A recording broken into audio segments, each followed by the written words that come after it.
नमस्कार शेतकरी मित्रांनो, शिवशक्ती ॲग्रोनिशीमध्ये आपले सर्वांचे मी स्वागत करतो. मित्रांनो, गहू पिकाची पेरणी आपल्या मराठवाड्यामध्ये किंवा महाराष्ट्रामध्ये आता बऱ्याच ठिकाणी झालेली सुद्धा असेल किंवा आता काही शेतकऱ्यांची बाकी सुद्धा आहे.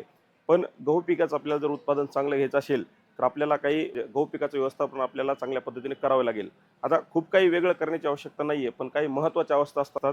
त्या कालावधीमध्ये आपल्याला थोडं मॅनेजमेंट जर आपण चांगलं केलं, तर आपल्याला चांगलं उत्पादन गहू पिकापासून मिळतं. तर त्याच्यासाठी तुम्हाला एक थोडक्यात मी सांगणार आहे. सगळ्यात अगोदर तर आपल्याला गव्हाची बीज प्रक्रिया करत असताना आपल्याला इथं ॲझोटोबॅक्टर या जीवाणूचा आपल्याला इथं वापर करायचा आहे. त्यासोबतच पी-एस-बी, फॉस्फरस सोल्युबलायझिंग बॅक्टेरिया, याचा सुद्धा वापर आपल्याला इथं करायचा आहे आणि एका बुरशीनाशकाचा वापर करायचा आहे. तर ॲझोटोबॅक्टर याच्यासाठी की आपल्याला नत्र स्थिरीकरण करण्यासाठी ॲझोटोबॅक्टरची आवश्यकता असते. त्यासोबतच फॉस्फरस मिळवून देण्यासाठी आपल्याला इथं फॉस्फरसच्या पी-एस-बी बॅक्टेरियाची आवश्यकता असते आणि फंगीसाईड म्हणजे बुरशीनाशक मुळांना इथं रोग निर्माण होऊ नये याच्यासाठी आपल्याला इथं बुरशीनाशकचा वापर करायचा आहे. त्याच जागेवरती आपण इलेक्ट्रॉनचा सुद्धा वापर करू शकतो. त्याच्यानंतर मित्रांनो, पेरणी झाल्यानंतर आपल्याला पुढचा जो टप्पा आहे महत्त्वाचा गहू पिकामध्ये, तर 20 दिवसाच्या दरम्यान गहू पिकाला मुकुटमुळे फुटतात. तर त्याच्यासाठी आपल्याला इथं पाणी देण्याची आवश्यकता आहे.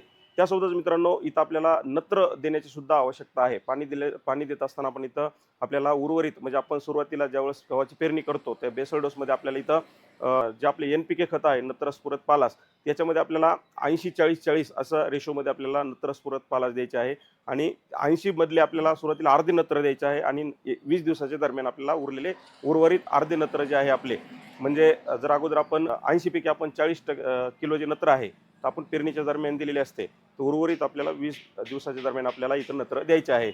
याच्यानंतर मित्रांनो, या काळामध्ये आपण तणनाशकाची सुद्धा फवारणी करत असतो गहू पिकामध्ये. तर तणनाशकाची फवारणी केल्यानंतर गहू पिकामध्ये शॉक येतो किंवा शॉकमध्ये आपलं गहू पीक जाते. अशा वेळेस आपल्याला इथं फवारणी करायची आहे. आता बरेच शेतकरी हे तणनाशकाची फवारणी करणार नाही, तर त्यांना इथं गरज सुद्धा पडणार नाहीये.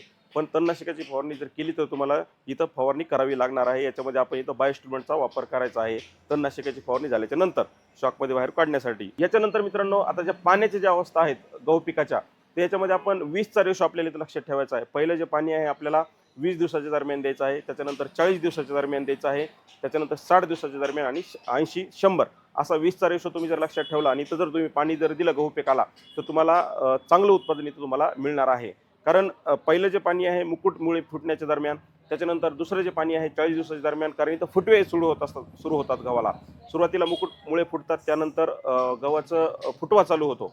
30 ते 40 दिवसाच्या दरम्यान फुटवे चालू होतात. म्हणून आपल्याला इथं एक पाणी द्यायचं आहे आणि इथं एक फवारणी आपल्याला इथे करायची आहे.